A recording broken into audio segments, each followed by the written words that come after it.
जय हिंद साथियों, आपका स्वागत है हमारे यूट्यूब चैनल ऑनलाइन प्रैक्टिस पर। और आज के इस वीडियो में मैं आपको करवाने वाला हूँ संविधान के महत्वपूर्ण अनुच्छेद से संबंधित आपको इस वीडियो में टोटल 100 प्रश्न करवाने वाला हूँ, जो आपके आने वाले एग्जाम्स के लिए बहुत ही ज़्यादा महत्वपूर्ण है। तो वीडियो को शुरू से एंड तक पूरा ध्यान से देखना। वीडियो अच्छा लगे तो वीडियो को लाइक करना, अपने दोस्तों के साथ शेयर करना और इसी तरह की वीडियो के लिए चैनल को सब्सक्राइब जरूर कर लेना। आप वीडियो देखते लेते हो लेकिन चैनल सब्सक्राइब नहीं करते तो चैनल को सब्सक्राइब भी कर लेना, ताकि जब भी मैं कोई नया वीडियो बनाऊँ आप तक जरूर पहुँच सके। तो चलिए बिना देर किए शुरू करते हैं। आज की वीडियो का आपका पहला क्वेश्चन है, संविधान के किस अनुच्छेद में संघ की कार्यपालिका संबंधी शक्तियां राष्ट्रपति में निहित होगी, यह बताया गया है। तो इसका आपके आंसर हो जाएगा ऑप्शन बी। संविधान का जो अनुच्छेद 53 है उसमें संघ की कार्यपालिका संबंधी शक्तियां, सारी शक्तियां राष्ट्रपति में निहित होगी, यह बताया गया है। और अगला क्वेश्चन कराने से पहले बता देता हूँ, जब मूल संविधान बनकर तैयार हुआ था तो संविधान के भाग कितने थे? तो संविधान के उसमें 22 भाग थे। मूल संविधान में अनुच्छेदों की संख्या कितनी थी? तो मूल संविधान में आपके अनुच्छेद की संख्या 395 थी। वर्तमान में भी संविधान में अनुच्छेदों की संख्या आपकी 395 है। और अनुसूचियों की संख्या कितनी थी मूल संविधान में? तो अनुसूचियों की संख्या आपकी 8 थी। और वर्तमान में कितनी है? तो संविधान के वर्तमान में भाग 25 है और अनुसूचियाँ 12 हो गई है, लेकिन जो आपके अनुच्छेद है वो आपकी 395 है। ये डाटा जरूर बेसिक था, आपको पता भी होगा, नहीं पता हो तो अब याद रख लेना। अगला क्वेश्चन करते हैं। अगला क्वेश्चन है क्वेश्चन नंबर 2, संविधान के किस अनुच्छेद में राष्ट्रपति के निर्वाचन मंडल के बारे में बताया गया है? तो इसका आपके आंसर हो जाएगा ऑप्शन डी। संविधान का जो अनुच्छेद 54 है उसमें राष्ट्रपति के निर्वाचन मंडल के बारे में बताया गया है। और राष्ट्रपति से संबंधित आपके अनुच्छेद कौन सा है? तो राष्ट्रपति से संबंधित आपके अनुच्छेद 52। ये भी इंपॉर्टेंट है, कई बार पूछा गया है। आगे देखते हैं। अगला क्वेश्चन है क्वेश्चन नंबर 3, संविधान के किस अनुच्छेद में राष्ट्रपति के कार्यकाल का उल्लेख है? तो इसका आपके आंसर हो जाएगा ऑप्शन ए। संविधान का जो अनुच्छेद 56 है उसमें राष्ट्रपति के कार्यकाल का उल्लेख किया गया है। राष्ट्रपति का कार्यकाल कितने वर्ष का होता है? तो राष्ट्रपति का कार्यकाल आपके 5 वर्ष का होता है। एक और इंपॉर्टेंट क्वेश्चन मैं बता देता हूँ, राष्ट्रपति अपना त्यागपत्र किसे देता है? तो राष्ट्रपति अपना त्यागपत्र उपराष्ट्रपति को देता है। राष्ट्रपति को शपथ कौन दिलाता है पद की? तो सुप्रीम कोर्ट का जो मुख्य न्यायाधीश होता है वो राष्ट्रपति को पद की शपथ दिलाता है। ये 2-3 जो एक्स्ट्रा क्वेश्चन बताए ये जरूर याद रखना, इंपॉर्टेंट है। अगला क्वेश्चन है क्वेश्चन नंबर 4, संविधान के किस अनुच्छेद में राष्ट्रपति पर महाभियोग संबंधी प्रावधान के बारे में बताया गया है? तो इसका आपके आंसर हो जाएगा ऑप्शन ए। संविधान का जो अनुच्छेद 61 है उसमें राष्ट्रपति पर महाभियोग संबंधी प्रावधान के बारे में बताया गया है। मतलब भारत के राष्ट्रपति को महाभियोग द्वारा हटाया जा सकता है। अगला क्वेश्चन है क्वेश्चन नंबर 5, संविधान के किस अनुच्छेद में भारत का उपराष्ट्रपति राज्यसभा का पदेन सभापति होगा, यह बताया गया है? तो इसका आपके आंसर हो जाएगा ऑप्शन ए। संविधान का जो अनुच्छेद 64 है उसमें बताया गया है कि भारत का जो उपराष्ट्रपति है वो राज्यसभा का पदेन सभापति होगा। और राज्यसभा का सदस्य बनने के लिए न्यूनतम आयु कितनी होती है? तो राज्यसभा का सदस्य बनने के लिए न्यूनतम आयु आपके 30 वर्ष होती है, याद रखना, इंपॉर्टेंट है। आगे देखते हैं। अगला क्वेश्चन है क्वेश्चन नंबर 6। क्वेश्चन नंबर 6 आपके, संविधान के किस अनुच्छेद में आपातकाल के दौरान संविधान के भाग 3 पर निलंबन के बारे में बताया गया है? तो इसका आपके आंसर हो जाएगा ऑप्शन सी। जो अनुच्छेद 359 है उसमें संविधान अगर भारत में आपातकाल लागू होता है तो संविधान का जो भाग 3 है उसका निलंबन किया जा सकता है, ये बताया गया है। आगे देखते हैं।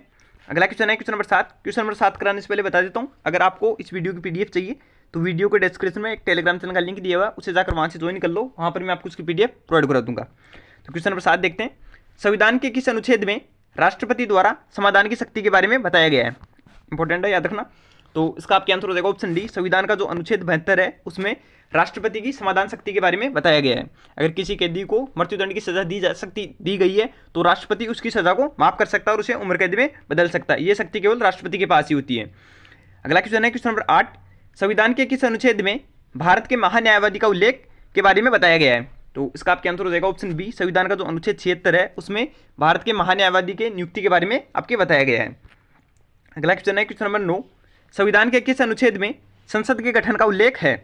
तो इसका आपके आंसर हो जाएगा ऑप्शन सी। संविधान का जो अनुच्छेद आपके 82 है उसमें संसद के गठन का उल्लेख दिया गया है। आगे देखते हैं। अगला क्वेश्चन है क्वेश्चन नंबर 10, संविधान के किस अनुच्छेद में राज्यसभा का उल्लेख है? इंपॉर्टेंट है, राज्यसभा तथा लोकसभा दोनों का उल्लेख बहुत बार पूछा जाता है आपके। तो इसका आपके आंसर हो जाएगा ऑप्शन ए। संविधान का जो अनुच्छेद 80 है उसमें राज्यसभा का उल्लेख दिया गया है आपके। आगे देखते हैं। अगला क्वेश्चन है क्वेश्चन नंबर 11, संविधान के किस अनुच्छेद में संघ और राज्य क्षेत्र के बारे में बताया गया है? तो इसका आपके आंसर हो जाएगा ऑप्शन डी। संविधान का जो अनुच्छेद 1 है, ये क्वेश्चन आपको इस प्रकार से पूछा जा सकता है, भारत राज्यों का एक संघ होगा, ये किसमें बताया गया है? तो संविधान का जो अनुच्छेद 1 है उसी में ये बताया गया है कि संघ और राज्य क्षेत्र के बारे में आपके बताया गया है, भारत राज्यों से मिलकर बना रहेगा। और वर्तमान में राज्यों की संख्या कितनी है? तो वर्तमान में राज्यों की संख्या आपके 28 है। अगला क्वेश्चन है क्वेश्चन नंबर 12, संविधान के किस अनुच्छेद में पाकिस्तान से भारत आने वाले व्यक्तियों की नागरिकता के बारे में बताया गया है? तो इसका आपके आंसर हो जाएगा ऑप्शन बी। अनुच्छेद 6, जो संविधान का अनुच्छेद 6 है उसमें पाकिस्तान से जितने व्यक्ति भारत आए, जब विभाजन हुआ था उस समय पाकिस्तान से कुछ लोग भारत आए थे, तो उनकी नागरिकता के बारे में जितने प्रावधान है वो आपके अनुच्छेद 6 में दिए गए हैं। आगे देखते हैं, अगला क्वेश्चन है क्वेश्चन नंबर 13। संविधान के किस अनुच्छेद में कानून के समक्ष समानता के बारे में बताया गया है? तो इसका आपके आंसर हो जाएगा ऑप्शन बी, संविधान का जो अनुच्छेद 14 है उसमें कानून के समक्ष समानता के बारे में आपके बताया गया है। अगला क्वेश्चन है क्वेश्चन नंबर 14। संविधान के किस अनुच्छेद में अस्पृश्यता का अंत के बारे में बताया गया है? तो इसका आपके आंसर हो जाएगा ऑप्शन बी, संविधान का जो अनुच्छेद 17 है, तो आपके जो संविधान का अनुच्छेद 17 है उसमें अस्पृश्यता के अंत के बारे में आपके बताया गया है। आगे देखते हैं, अगला क्वेश्चन है क्वेश्चन नंबर 15। संविधान के किस अनुच्छेद में उपाधियों के अंत के बारे में बताया गया है? तो इसका आपके आंसर हो जाएगा ऑप्शन डी, संविधान का जो अनुच्छेद 18 है उसमें उपाधियों के अंत के बारे में आपके बताया गया है। आगे देखते हैं, अगला क्वेश्चन है क्वेश्चन नंबर 16। संविधान के किस अनुच्छेद में रिट संबंधी प्रावधान के बारे में बताया गया है? तो इसका आपके आंसर हो जाएगा ऑप्शन डी, संविधान का जो अनुच्छेद 32 है उसमें रिट से संबंधित जितने प्रावधान है उनका उल्लेख किया गया है। आगे देखते हैं, अगला क्वेश्चन है क्वेश्चन नंबर 17। संविधान के किस अनुच्छेद में ग्राम पंचायतों के गठन का प्रावधान के बारे में बताया गया है? तो इसका आपके आंसर हो जाएगा ऑप्शन सी, संविधान का जो अनुच्छेद 40 है उसमें ग्राम पंचायतों के गठन के प्रावधान के बारे में उल्लेख किया गया है आपके। अगला क्वेश्चन देखते हैं, अगला क्वेश्चन है क्वेश्चन नंबर 18। क्वेश्चन नंबर 18 आपके संविधान के किस अनुच्छेद में समान नागरिक संहिता यानी यूसीसी लागू करने के प्रावधान के बारे में बताया गया है? तो इसका आपके आंसर हो जाएगा ऑप्शन बी, संविधान का जो अनुच्छेद 44 है उसमें एक समान नागरिक संहिता के बारे में आपके बताया गया है। अगला क्वेश्चन देखते हैं, अगला क्वेश्चन है क्वेश्चन नंबर 19। संविधान के किस अनुच्छेद में कार्यपालिका और न्यायपालिका के कार्य विभाजन के बारे में बताया गया है? तो इसका आपके आंसर हो जाएगा ऑप्शन डी, संविधान का जो अनुच्छेद 50 है उसमें कार्यपालिका तथा न्यायपालिका के कार्य विभाजन के बारे में आपके बताया गया है। अगला क्वेश्चन देखते हैं, अगला क्वेश्चन है क्वेश्चन नंबर 20। संविधान के किस अनुच्छेद में भारत के राष्ट्रपति का उल्लेख है? तो ये क्वेश्चन मैंने आपको पहले बता दिया, इसका आपके आंसर हो जाएगा ऑप्शन सी, संविधान का जो अनुच्छेद 52 है वो राष्ट्रपति से संबंधित है। आगे देखते हैं, अगला क्वेश्चन है क्वेश्चन नंबर 21। संविधान के किस अनुच्छेद में मजदूरी और कुटीर उद्योगों को प्रोत्साहन के बारे में बताया गया है? तो इसका आपके आंसर हो जाएगा ऑप्शन डी, संविधान का जो अनुच्छेद 43 है उसमें जितने भी मजदूरी है और कुटीर उद्योग है उनके प्रोत्साहन के बारे में आपके उल्लेख किया गया है। अगला क्वेश्चन है क्वेश्चन नंबर 22। संविधान के किस अनुच्छेद में महत्वपूर्ण स्थानों और वस्तुओं के संरक्षण के बारे में बताया गया है? तो इसका आपके आंसर हो जाएगा ऑप्शन बी, संविधान का जो संविधान का आपके अनुच्छेद 49 है उसमें महत्वपूर्ण स्थानों और वस्तुओं के संरक्षण के बारे में आपके बताया गया है। आगे देखते हैं, अगला क्वेश्चन है क्वेश्चन नंबर 23। संविधान के किस अनुच्छेद में अंतर्राष्ट्रीय शांति और सुरक्षा संबंधी प्रावधान के बारे में बताया गया है?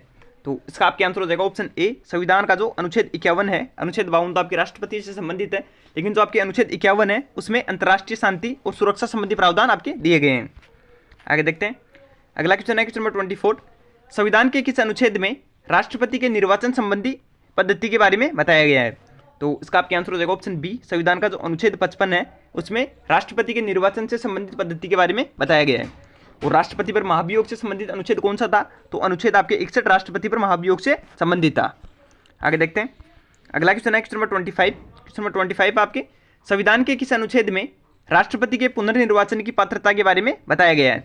तो इसका आपके आंसर हो जाएगा ऑप्शन सी, संविधान का जो अनुच्छेद 57 है उसमें राष्ट्रपति के पुनर्निर्वाचन की पात्रता के बारे में आपके बताया गया है।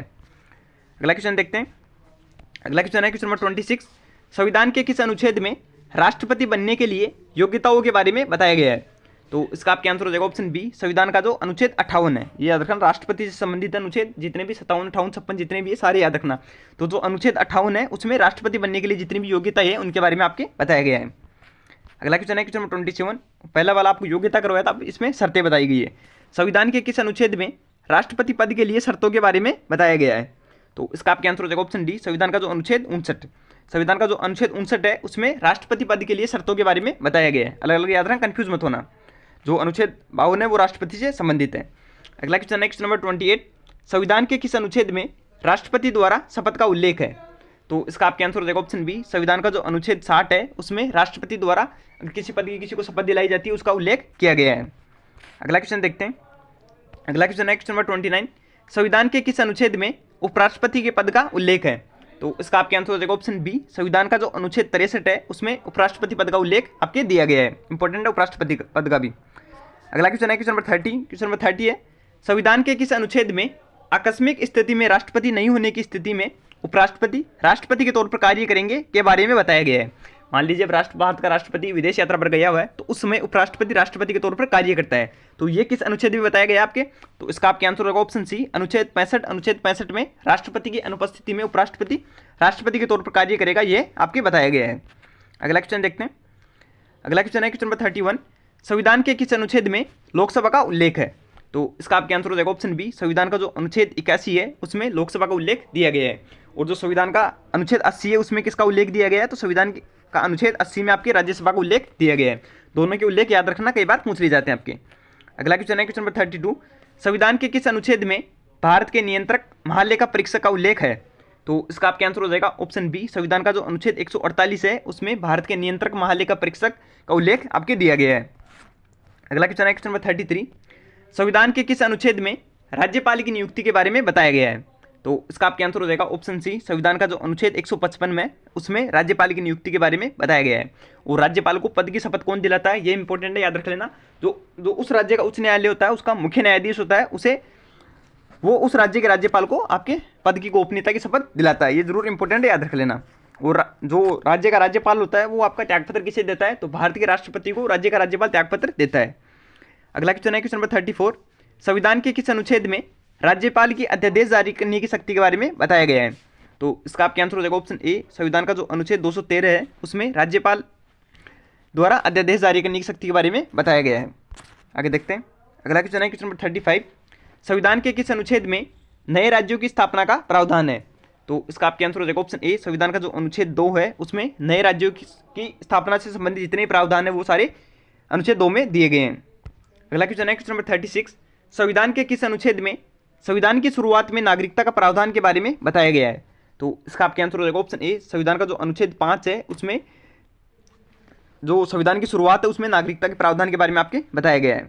आगे देखते हैं। अगला क्वेश्चन है क्वेश्चन नंबर 37, अगर वीडियो अच्छा लग रहा है तो वीडियो को लाइक भी कर दो। क्वेश्चन नंबर 37 आपके, संविधान के किस अनुच्छेद में भारत से पाकिस्तान जाने वाले नागरिकों की नागरिकता का प्रावधान के बारे में बताया गया है? इससे पहले जो मैंने आपको क्वेश्चन करवाया था उसमें था पाकिस्तान से भारत आने वाले नागरिकों की नागरिकता के बारे में, लेकिन अब जो भारत से कुछ लोग पाकिस्तान गए थे उनकी नागरिकता का प्रावधान किस अनुच्छेद में दिया गया है? तो इसका आपके आंसर हो जाएगा ऑप्शन डी, संविधान का जो अनुच्छेद 7 है उसमें भारत से पाकिस्तान जाने वाले नागरिकों की नागरिकता का प्रावधान आपके दिया गया है। ये अनुच्छेद के सारे वो क्वेश्चन जो आपके पहले एग्जाम में पूछे गए, तो वीडियो को पूरा ध्यान से देख लेना। जितने 100 क्वेश्चन है इनको 2-3 बार देख लेना। आपको जितने भी आपके एग्जाम होते हैं उसमें अनुच्छेद से क्वेश्चन पूछा जाता है तो लगभग क्वेश्चन आपको इसी वीडियो से मिल जाएंगे। तो वीडियो को 2-3 बार देख लेना ताकि आपको इसके आंसर याद हो जाए। क्वेश्चन नंबर 38 है, संविधान के किस अनुच्छेद में विदेशी नागरिकता लेने पर भारत की नागरिकता से वंचित करने का प्रावधान के बारे में बताया गया है? तो इसका आपके आंसर हो जाएगा ऑप्शन ए, संविधान का जो अनुच्छेद 9 है उसमें अगर कोई भारतीय नागरिक है वो किसी दूसरे देश में जाकर उसकी नागरिकता ले लेता है तो उसकी नागरिकता भारतीय नागरिकता आपके खत्म हो जाएगी। मतलब अगर भारत में एकल नागरिकता प्रावधान है, एक साथ एक व्यक्ति एक देश की नागरिकता रख सकता है। अगर वो दूसरे देश की नागरिकता लेता है तो उसे भारत की नागरिकता से नागरिकता छोड़नी होगी। आगे देखते हैं। अगला क्वेश्चन है क्वेश्चन नंबर 39। क्वेश्चन नंबर 39 है, संविधान के किस अनुच्छेद में राज्य की परिभाषा के बारे में बताया गया है? तो इसका आपका आंसर हो जाएगा ऑप्शन बी, संविधान का जो अनुच्छेद 12 है उसमें राज्य की परिभाषा के बारे में बताया गया है। मतलब राज्य कैसे मिलकर बना होगा, राज्य में कौन कौन से पद होंगे अलग अलग, वो राज्य की परिभाषा है। अगला क्वेश्चन है क्वेश्चन नंबर 40, संविधान के किस अनुच्छेद में मौलिक अधिकारों को लागू करने में संसद की शक्ति के बारे में बताया गया है? तो इसका आपके आंसर हो जाएगा ऑप्शन बी, संविधान का जो अनुच्छेद 33 है उसमें संसद द्वारा मौलिक अधिकारों को लागू करने की शक्ति के बारे में बताया गया है। एक और इंपॉर्टेंट क्वेश्चन बता देता हूँ, मौलिक कर्तव्य संविधान के किस अनुच्छेद से संबंधित है? ये क्वेश्चन मैंने डाला नहीं है लेकिन अलग से बता देता हूँ। संविधान का जो अनुच्छेद 51 क है वो आपके मौलिक कर्तव्यों से संबंधित है। इंपॉर्टेंट है, ये अलग से याद रख लेना, लिख लेना, कई बार पूछा गया क्वेश्चन ये। अगला क्वेश्चन है क्वेश्चन नंबर 41, संविधान के किस अनुच्छेद में सर्वोच्च न्यायालय की स्थापना और गठन का उल्लेख है? तो इसका आपके आंसर हो जाएगा ऑप्शन ए, संविधान का जो अनुच्छेद 124 है उसमें सर्वोच्च न्यायालय की स्थापना और गठन का उल्लेख दिया गया है। ये 100 के 100 क्वेश्चन अगर आप एक बार देख लेते हो तो आपको जो अनुच्छेद का टॉपिक है वो कभी भी दोबारा पढ़ने की जरूरत नहीं पड़ेगी, बस एक बार इसे ध्यान से जरूर देख लेना। अगला क्वेश्चन है क्वेश्चन नंबर 42, संविधान के किस अनुच्छेद में उच्चतम न्यायालय से परामर्श करने की राष्ट्रपति की शक्ति के बारे में बताया गया है? तो इसका आपके आंसर हो जाएगा ऑप्शन ए, संविधान का जो आपके अनुच्छेद 143 है उसमें बताया गया है कि राष्ट्रपति अगर किसी विषय पर चाहे तो वो उच्चतम न्यायालय से यानी सुप्रीम कोर्ट से किसी बात पर आपकी परामर्श ले सकता है। किसी विषय में अगर वो परामर्श लेना चाहे तो ये शक्ति आपके राष्ट्रपति के पास होती है। अगला क्वेश्चन है क्वेश्चन नंबर 43, संविधान के किस अनुच्छेद में राज्यपाल का उल्लेख है। तो इसका आपके आंसर हो जाएगा ऑप्शन सी, संविधान का जो अनुच्छेद 153 है उसमें राज्यपाल का उल्लेख दिया गया आपके। आगे देखते हैं, अगला क्वेश्चन है क्वेश्चन नंबर 44। संविधान के किस अनुच्छेद में राज्य की कार्यपालिका शक्तियां राज्यपाल में निहित होगी के बारे में बताया गया है? तो इसका आपके आंसर हो जाएगा ऑप्शन बी, संविधान का जो अनुच्छेद 154 है उसमें बताया गया है कि राज्य की जितनी भी कार्यपालिका शक्ति है वो सारी की सारी राज्यपाल में निहित होगी। और इससे पहले एक मैंने क्वेश्चन करवाया था, अगर आपने ध्यान से देखा होगा तो आप कमेंट बॉक्स में आंसर देना। जो भारत की कार्यपालिका है उसकी सारी शक्तियां राष्ट्रपति में निहित होगी, ये संविधान के किस अनुच्छेद में बताया गया है? ये क्वेश्चन मैंने आपको पहले करवा दिया, अगर आपने ध्यान से देखा होगा तो आप इसका आंसर जरूर दोगे। अगला क्वेश्चन है क्वेश्चन नंबर 45। संविधान के किस अनुच्छेद में राज्यपाल के कार्यकाल के बारे में बताया गया है? तो इसका आपके आंसर हो जाएगा ऑप्शन ए, संविधान का जो अनुच्छेद 156 है उसमें राज्यपाल के कार्यकाल के बारे में आपके बताया गया है। आगे देखते हैं, अगला क्वेश्चन है क्वेश्चन नंबर 46। संविधान के किस अनुच्छेद में राज्य के महाधिवक्ता के बारे में बताया गया है? तो इसका आपके आंसर हो जाएगा ऑप्शन बी, संविधान का जो अनुच्छेद 165 है उसमें राज्य के महाधिवक्ता के बारे में बताया गया है। और जो राज्य का महाधिवक्ता होता है इसकी नियुक्ति कौन करता है, ये भी इंपॉर्टेंट है, कई बार पूछा गया है। तो राज्य का राज्यपाल उस राज्य के महाधिवक्ता की आपकी नियुक्ति करता है।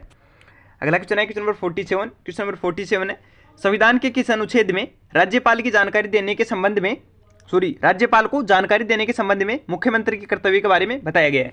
क्वेश्चन बेसिकली इस प्रकार है, जैसे अगर किसी राज्य में कोई घटना घटित होती है तो उस राज्य के मुख्यमंत्री की ये जिम्मेदारी है, कर्तव्य है कि वो सबसे पहले इस बात को राज्यपाल को बताएगा। तो ये किस अनुच्छेद में दिया गया आपके? तो इसका आपके आंसर हो जाएगा ऑप्शन सी, संविधान का जो अनुच्छेद 167 है उसमें किसी भी विषय में राज्यपाल को जानकारी देने के मुख्यमंत्री के कर्तव्य के बारे में आपके बताया गया है। आगे देखते हैं, अगला क्वेश्चन है क्वेश्चन नंबर 48। आपके क्वेश्चन नंबर 48 है, संविधान के किस अनुच्छेद में राज्यों के विधानमंडलों के गठन का प्रावधान के बारे में बताया गया है? तो इसका आपके आंसर हो जाएगा ऑप्शन बी, संविधान का जो अनुच्छेद आपके 168 है उसमें राज्यों के विधानमंडलों के गठन के जितने भी प्रावधान है वो सारे इसी अनुच्छेद में आपके दिए गए हैं। आगे देखते हैं, अगला क्वेश्चन है क्वेश्चन नंबर 49। संविधान के किस अनुच्छेद में राज्यों के लिए उच्च न्यायालय का प्रावधान के बारे में बताया गया है? मतलब राज्य में एक उच्च न्यायालय होगा, इसका प्रावधान किस अनुच्छेद में दिया गया है? तो इसका आपके आंसर हो जाएगा ऑप्शन सी, संविधान का जो अनुच्छेद 214 है उसमें राज्यों के लिए उच्च न्यायालय के प्रावधान के बारे में बताया गया है। अगला क्वेश्चन है क्वेश्चन नंबर 50। आधे क्वेश्चन कंप्लीट होने वाले आपके। क्वेश्चन नंबर 50 है, संविधान के किस अनुच्छेद में विधान परिषद का सभापति और उपसभापति के बारे में बताया गया है? तो इसका आपके आंसर हो जाएगा ऑप्शन ए, संविधान का जो अनुच्छेद 182 है उसमें विधान परिषद के सभापति तथा उपसभापति पद के बारे में आपके उल्लेख किया गया है। अगला क्वेश्चन है क्वेश्चन नंबर 51। संविधान के किस अनुच्छेद में विधान परिषद के उपसभापति का सभापति के तौर पर कार्य करने की शक्तियों के बारे में बताया गया है? सेम ये पहले आपको जो क्वेश्चन करा उसी तरह हो गया, मतलब राष्ट्रपति की अनुपस्थिति में उपराष्ट्रपति कार्य करता है। और इसी तरह जैसे विधान परिषद है उसमें अगर सभापति उपस्थित नहीं है तो उपसभापति उसका कार्य करेगा। तो ये किस अनुच्छेद में बताया गया है? तो इसका आपके आंसर हो जाएगा ऑप्शन बी, संविधान का जो अनुच्छेद 184 है उसमें ये आपके बताया गया है। आगे देखते हैं, अगला क्वेश्चन है क्वेश्चन नंबर 52। संविधान के किस अनुच्छेद में राज्य विधानमंडल का सचिवालय के बारे में आपके बताया गया है? तो इसका आपके आंसर हो जाएगा ऑप्शन ए, संविधान का जो अनुच्छेद 187 है उसमें राज्य विधानमंडल के सचिवालय के बारे में आपके उल्लेख किया गया है। अगला क्वेश्चन कराने से पहले बता देता हूं, अगर आपको 2011 की जनगणना का कोई वीडियो देखना है तो आप हमारे चैनल पर जाकर वो पहले देख लेना, वो मैंने अपलोड कर दिया है। 2011 की जनगणना से आपके जितने भी क्वेश्चन बन सकते थे सारे क्वेश्चन मैंने उस वीडियो में करवाए, तो एक बार उसे जरूर देख लेना। उस वीडियो को देखने के बाद इतना जरूर आपको गारंटी दे सकता हूँ, आपको 2011 की जनगणना दोबारा नहीं पढ़नी पड़ेगी। और अनुच्छेद का अगर ये पूरा देखते हो तो अनुच्छेद भी आपको दोबारा पढ़ने की कोई जरूरत नहीं है। क्वेश्चन नंबर 53 है, कौन सा अनुच्छेद राज्य विधानमंडल के वार्षिक वित्तीय विवरण के बारे में बताता है? तो इसका आपके आंसर हो जाएगा ऑप्शन बी, संविधान का जो अनुच्छेद 202 है वो राज्य विधानमंडल के वार्षिक वित्तीय विवरण के बारे में आपके बताता है। आगे देखते हैं, अगला क्वेश्चन है क्वेश्चन नंबर 54। संविधान के किस अनुच्छेद में उच्च न्यायालय के न्यायाधीश की नियुक्ति और उनके पद की शर्तों के बारे में बताया गया है? तो इसका आपके आंसर हो जाएगा ऑप्शन बी, संविधान का जो अनुच्छेद 217 है उसमें उच्च न्यायालय के न्यायाधीश की नियुक्ति और उनके पद की शर्तों के बारे में बताया गया है। आगे देखते हैं, अगला क्वेश्चन है क्वेश्चन नंबर 55। संविधान के किस अनुच्छेद में 2 या 2 से अधिक राज्यों के लिए एक ही उच्च न्यायालय की स्थापना के बारे में बताया गया है? तो इसका आपके आंसर हो जाएगा ऑप्शन डी, संविधान का जो अनुच्छेद 231 है उसमें 2 या 2 से अधिक राज्यों के लिए एक उच्च न्यायालय हो सकता है। ये जरूरी नहीं कि एक राज्य में एक उच्च न्यायालय हो ही, 2 या 2 से अधिक राज्यों का एक उच्च न्यायालय भी हो सकता है। ये प्रावधान आपके संविधान के अनुच्छेद 231 में दिया गया है। आगे देखते हैं, अगला क्वेश्चन है क्वेश्चन नंबर 56। संविधान के किस अनुच्छेद में भारत की संचित निधि का उल्लेख है? तो इसका आपके आंसर हो जाएगा ऑप्शन डी, संविधान का जो अनुच्छेद 266 है उसमें भारत की संचित निधि का उल्लेख दिया गया है। आगे देखते हैं, अगला क्वेश्चन है क्वेश्चन नंबर 57। संविधान के किस अनुच्छेद में वित्त आयोग का उल्लेख है? ये इंपॉर्टेंट है। वित्त आयोग के गठन का संबंधी प्रावधान किस अनुच्छेद में आपके? इसका आपके आंसर हो जाएगा ऑप्शन सी, संविधान का जो अनुच्छेद 280 है उसमें वित्त आयोग से संबंधित आपके प्रावधान दिए गए हैं। अगला क्वेश्चन है क्वेश्चन नंबर 58, संविधान के किस अनुच्छेद में अखिल भारतीय सेवाओं का उल्लेख है? तो इसका आपके आंसर हो जाएगा ऑप्शन ए, संविधान का जो अनुच्छेद 312 है उसमें अखिल भारतीय सेवाओं का आपके उल्लेख दिया गया है। अगला क्वेश्चन देखते हैं। अगला क्वेश्चन है क्वेश्चन नंबर 59, संविधान के किस अनुच्छेद में संघ और राज्यों के लिए लोक सेवा आयोग यानी UPSC and other state PCS का उल्लेख है? तो इसका आपके आंसर हो जाएगा ऑप्शन बी, संविधान का जो अनुच्छेद 315 है उसमें संघ और राज्यों के लिए लोक सेवा आयोग के गठन का उल्लेख दिया गया है। वीडियो थोड़ा ज़्यादा लंबा हो गया। अगला क्वेश्चन देखते हैं। अगला क्वेश्चन है क्वेश्चन नंबर 60, अगर आप एक बार में ये वीडियो नहीं देख पाते 2-3 बार में देख लेना, लेकिन ये वीडियो देखना जरूर। क्वेश्चन नंबर 60 आपके, संविधान के किस अनुच्छेद में लोक सेवा आयोग के सदस्यों की नियुक्ति और अवधि के बारे में बताया गया है? तो इसका आपके आंसर हो जाएगा ऑप्शन ए, संविधान का जो अनुच्छेद 316 है उसमें लोक सेवा आयोग के जितने भी सदस्य हैं उनकी नियुक्ति और उनकी कार्यकाल कितने वर्ष का रहेगा इस अवधि, इसका वर्णन भी आपके इस अनुच्छेद में आपके दिया गया है। अगला क्वेश्चन है क्वेश्चन नंबर 61, संविधान के किस अनुच्छेद में लोकसभा में अनुसूचित जाति और जनजाति के लिए आरक्षण के बारे में बताया गया है? तो इसका आपके आंसर हो जाएगा ऑप्शन सी, संविधान का जो अनुच्छेद 330 है उसमें लोकसभा में अनुसूचित जाति तथा अनुसूचित जनजातियों के आरक्षण के बारे में बताया गया है। आगे देखते हैं। अगला क्वेश्चन है क्वेश्चन नंबर 62, संविधान के किस अनुच्छेद में विधानसभा में अनुसूचित जातियों और जनजातियों के लिए आरक्षण के बारे में बताया गया है? तो इसका आपके आंसर हो जाएगा ऑप्शन डी, संविधान का जो अनुच्छेद 332 है उसमें विधानसभा में अनुसूचित जातियों तथा जनजातियों के आरक्षण के बारे में बताया गया है। अगला क्वेश्चन है क्वेश्चन नंबर 63, संविधान के किस अनुच्छेद में अनुसूचित जातियों के बारे में बताया गया है? तो इसका आपके आंसर हो जाएगा ऑप्शन बी, संविधान का जो अनुच्छेद 341 है उसमें अनुसूचित जातियों यानी एससी के बारे में आपके बताया गया है। अगला क्वेश्चन देखते हैं। अगला क्वेश्चन है क्वेश्चन नंबर 64, संविधान के किस अनुच्छेद में अनुसूचित जनजातियों यानी एससी एसटी में अंतर ध्यान रखना के बारे में बताया गया है? तो इसका आपके आंसर हो जाएगा ऑप्शन सी, संविधान का जो अनुच्छेद 342 है उसमें अनुसूचित जनजातियों के बारे में आपके बताया गया है। अगला क्वेश्चन देखते हैं। अगला क्वेश्चन है क्वेश्चन नंबर 65, संविधान के किस अनुच्छेद में संघ की राजभाषा के उल्लेख के बारे में बताया गया है? तो इसका आपके आंसर हो जाएगा ऑप्शन ए, संविधान का जो अनुच्छेद 343 है उसमें संघ की राजभाषा के बारे में उल्लेख दिया गया है आपकी। अगला क्वेश्चन देखते हैं। अगला क्वेश्चन है क्वेश्चन नंबर 66, संविधान के किस अनुच्छेद में आपातकाल की घोषणा के बारे में उल्लेख किया गया है? ये क्वेश्चन इंपॉर्टेंट है। आपातकाल के 3 अनुच्छेद है, तीनों की तीनों इंपॉर्टेंट है, याद रखना। तो इसका आपके आंसर हो जाएगा ऑप्शन ए, संविधान का जो अनुच्छेद 352 है वो भारत में आपातकाल के बारे में बताता है। और बता देता हूँ, आपातकाल के जितने भी क्वेश्चन है, अगर भारत में किसी राज्य में राष्ट्रपति शासन लगाना हो तो उसके लिए आपके अनुच्छेद 356 है। और वित्तीय आपातकाल के अनुच्छेद कौन सा है? तो वित्तीय आपातकाल के आपके लिए अनुच्छेद 360 है। ये 3 क्वेश्चन बनते हैं आपातकाल के, तीनों याद रखना इंपॉर्टेंट है। अगला क्वेश्चन देखते हैं। अगला क्वेश्चन है क्वेश्चन नंबर 67, संविधान के किस अनुच्छेद में राज्यों के संवैधानिक तंत्र के विफल हो जाने की दशा में उपबंध के बारे में बताया गया है? सीधा सीधा क्वेश्चन पूछ रहा है कि किसी राज्य में राष्ट्रपति शासन से संबंधित आपके अनुच्छेद कौन सा है? तो ये तो मैंने आपको पहले ही बता दिया। इसका आपके आंसर हो जाएगा ऑप्शन ए, संविधान का जो अनुच्छेद 356 है वो राज्य में अगर राज्य का संवैधानिक तंत्र फेल हो जाता है तो उसमें राष्ट्रपति शासन लगाने के बारे में है। अगला क्वेश्चन है क्वेश्चन नंबर 68, संविधान के किस अनुच्छेद में आपातकाल के दौरान अनुच्छेद 19 के उपबंधों के निलंबन का उल्लेख है? तो इसका आपके आंसर हो जाएगा ऑप्शन ए, संविधान का जो अनुच्छेद 332 है उसमें आपातकाल के दौरान अनुच्छेद 19 के उपबंधों को निलंबन के बारे में उल्लेख दिया गया है। अगला क्वेश्चन है क्वेश्चन नंबर 69, संविधान के किस अनुच्छेद में वित्तीय आपातकाल के बारे में उपबंध के बारे में बताया गया है? तो इसका आपके आंसर हो जाएगा ऑप्शन ए, संविधान का जो अनुच्छेद 360 है उसमें वित्तीय आपातकाल के बारे में उपबंध दिए गए हैं। भारत में कितने बार वित्तीय आपातकाल लागू हो चुका है? इंपॉर्टेंट याद रखना। तो भारत में अब तक एक भी बार वित्तीय आपातकाल लागू नहीं हुआ है। भारत में राष्ट्रीय आपातकाल कितनी बार लागू हो चुका है? तो भारत में राष्ट्रीय आपातकाल आपके 3 बार लागू हो चुका है। ये इंपॉर्टेंट है, याद रख लेना। आगे देखते हैं। अगला क्वेश्चन है क्वेश्चन नंबर 70, संविधान के किस अनुच्छेद में संविधान संशोधन के प्रावधान के बारे में बताया गया है? तो इसका आपके आंसर हो जाएगा ऑप्शन सी, संविधान का जो अनुच्छेद 368 है उसमें बताया गया है कि भारत की जो संसद है वो संविधान में संशोधन कर सकती है। अगला क्वेश्चन देखते हैं। अगला क्वेश्चन है क्वेश्चन नंबर 71, क्वेश्चन नंबर 71 है, संविधान के किस अनुच्छेद में भारत के बाहर रहने वाले प्रवासियों के नागरिक के अधिकार के बारे में बताया गया है?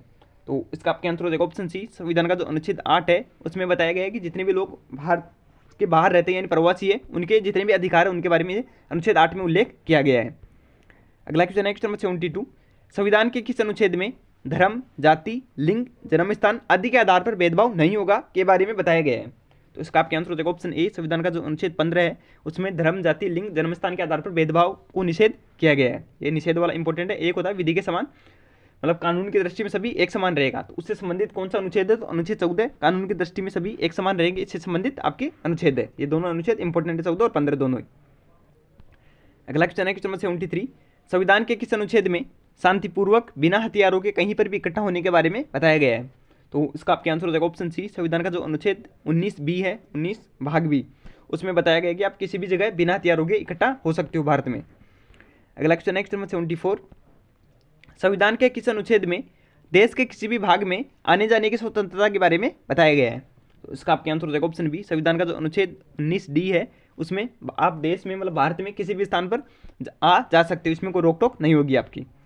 अगला क्वेश्चन है क्वेश्चन नंबर 75, संविधान के किस अनुच्छेद में कारखानों आदि बाहरी काम में 14 वर्ष से कम आयु के बच्चों पर प्रतिषेध के बारे में बताया गया है? मतलब 14 वर्ष से कम बच्चों की जितनी भी है उनसे आप कारखानों या बाहरी उद्योग में काम नहीं करवा सकते, यानी बाल मजदूरी किस अनुच्छेद के तहत निषेध है? तो इसका आपके आंसर हो जाएगा ऑप्शन सी, संविधान का जो अनुच्छेद 24 है वो बाल मजदूरी से संबंधित है। आगे देखते हैं। अगला क्वेश्चन है क्वेश्चन नंबर 76, संविधान के किस अनुच्छेद में मौलिक अधिकार लागू करने से संबंधित प्रावधान के बारे में बताया गया है? तो इसका आपके आंसर हो जाएगा ऑप्शन ए, संविधान का जो अनुच्छेद 35 है उसमें मौलिक अधिकार लागू करने से संबंधित प्रावधान बताए गए हैं। अगला क्वेश्चन देखते हैं। अगला क्वेश्चन है क्वेश्चन नंबर 77, संविधान के किस अनुच्छेद में राष्ट्रपति उपराष्ट्रपति के निर्वाचन संबंधी विषयों के बारे में बताया गया है? तो इसका आपके आंसर हो जाएगा ऑप्शन ए, संविधान का जो अनुच्छेद 71 है उसमें राष्ट्रपति और उपराष्ट्रपति के निर्वाचन संबंधी विषयों के बारे में आपके बताया गया है। आगे देखते हैं। अगला क्वेश्चन है क्वेश्चन नंबर 78, क्वेश्चन नंबर 78 है, संविधान के किस अनुच्छेद में प्रत्येक जनगणना के बाद सीटों का पुनः समायोजन के बारे में बताया गया है? तो इसका आपके आंसर हो जाएगा ऑप्शन डी, संविधान का जो अनुच्छेद 82 है उसमें ये बताया गया है कि जब भी जनगणना होगी उसके बाद सीटों का पुनः समायोजन किया जाएगा। अगला क्वेश्चन है क्वेश्चन नंबर 79, संविधान के किस अनुच्छेद में लोकसभा के अध्यक्ष और उपाध्यक्ष का उल्लेख है? तो इसका आपके आंसर हो जाएगा ऑप्शन ए, संविधान का जो अनुच्छेद 93 है उसमें लोकसभा के अध्यक्ष तथा उपाध्यक्ष पद का उल्लेख है। एक और इंपॉर्टेंट क्वेश्चन बनता है, लोकसभा अध्यक्ष को शपथ कौन दिलाता है? तो इस क्वेश्चन का आपके आंसर रट ही लेना चाहिए, लोकसभा अध्यक्ष कोई भी शपथ नहीं लेता है। आगे देखते हैं। अगला क्वेश्चन है क्वेश्चन नंबर 80, क्वेश्चन नंबर 80 है, संविधान के किस अनुच्छेद में राज्यसभा के सभापति और उपसभापति तथा लोकसभा अध्यक्ष और उपाध्यक्ष के वेतन भत्तों के बारे में बताया गया है? तो इसका आपके आंसर हो जाएगा ऑप्शन बी, संविधान का जो अनुच्छेद 97 है उसमें राज्यसभा के सभापति तथा उपसभापति तथा लोकसभा अध्यक्ष और उपाध्यक्ष के वेतन के बारे में बताया गया है। आगे देखते हैं। अगला क्वेश्चन है क्वेश्चन नंबर 81, संविधान के किस अनुच्छेद में संसद में प्राक्कलन के संबंध में प्रक्रिया के बारे में बताया गया है? तो इसका आपके आंसर हो जाएगा ऑप्शन डी, संविधान का जो अनुच्छेद 113 है उसमें संसद में प्राक्कलन की जितनी प्रक्रिया है उसके बारे में आपके बताया गया है। अगला क्वेश्चन है क्वेश्चन नंबर 82, संविधान के किस अनुच्छेद में कुछ रिट जारी करने के लिए सर्वोच्च न्यायालय की शक्तियों को प्रदान करने के बारे में बताया गया है? तो इसका आपके आंसर हो जाएगा ऑप्शन ए, संविधान का जो अनुच्छेद 139 है उसमें सर्वोच्च न्यायालय को रिट जारी करने की शक्ति के जितने प्रावधान है उनके बारे में आपके बताया गया है। अगला क्वेश्चन देखते हैं। अगला क्वेश्चन है क्वेश्चन नंबर 83, संविधान के किस अनुच्छेद में राज्यपाल की सहायता और सलाह के लिए मंत्रिपरिषद का उल्लेख है? तो इसका आपके आंसर हो जाएगा ऑप्शन ए, संविधान का जो अनुच्छेद 163 है उसमें राज्यपाल की सहायता और सलाह के लिए मंत्रिपरिषद का उल्लेख दिया गया है। अगला क्वेश्चन देखते हैं। अगला क्वेश्चन है क्वेश्चन नंबर 84, संविधान के किस अनुच्छेद में राज्यों में विधान परिषदों को बनाना और भंग करने के बारे में बताया गया है? तो इसका आपके आंसर हो जाएगा ऑप्शन डी, संविधान का जो अनुच्छेद 169 है उसमें राज्यों में विधान परिषदों को बनाना और उनको भंग करने की प्रक्रिया के बारे में आपके बताया गया है। अगला क्वेश्चन है क्वेश्चन नंबर 85, 15 क्वेश्चन और बचे। संविधान के किस अनुच्छेद में विधानमंडल में धन विधेयक की परिभाषा के बारे में बताया गया है? तो इसका आपके आंसर हो जाएगा ऑप्शन बी, संविधान का जो अनुच्छेद 199 है उसमें विधानमंडल में धन विधेयक की परिभाषा के बारे में आपके बताया गया है। अगला क्वेश्चन देखते हैं। अगला क्वेश्चन है क्वेश्चन नंबर 86, संविधान के किस अनुच्छेद में लोकसभा और विधानसभा के लिए निर्वाचन वयस्क मताधिकार के आधार पर होगा ये बताया गया है? तो इसका आपके आंसर हो जाएगा ऑप्शन डी, संविधान का अनुच्छेद 326। आगे देखते हैं। अगला क्वेश्चन है क्वेश्चन नंबर 87, क्वेश्चन नंबर 87 है, संविधान के किस अनुच्छेद में अनुसूचित जाति के लिए राष्ट्रीय आयोग का उल्लेख है? तो इसका आपके आंसर हो जाएगा ऑप्शन सी, संविधान का जो अनुच्छेद 338 है उसमें अनुसूचित जाति के लिए राष्ट्रीय आयोग के गठन के बारे में बताया गया है।